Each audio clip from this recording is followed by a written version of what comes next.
Hi ළමයි කොහොමද? චුට්ටක් නැවතිලා මේ වීඩියෝ එක බලලම යමුද?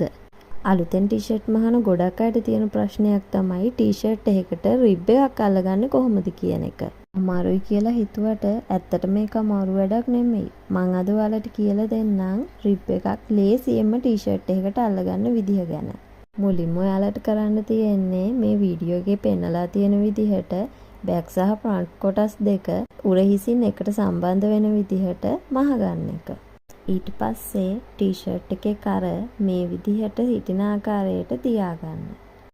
ඉන්පසු අඟල් 2ක් පමණ පළලට කපාගත් රිප් කොටසක් ගෙන ටී-ෂර්ට් එකේ කරේ එක් කොනක සිට අනිත් කොන දක්වා මේ වීඩියෝ එකේ පෙනෙන ආකාරයටම තියාගෙන කරේ ප්‍රමාණයට වඩා අඟලක් අඩුවෙන් රිප් කොටස කපා ගන්න.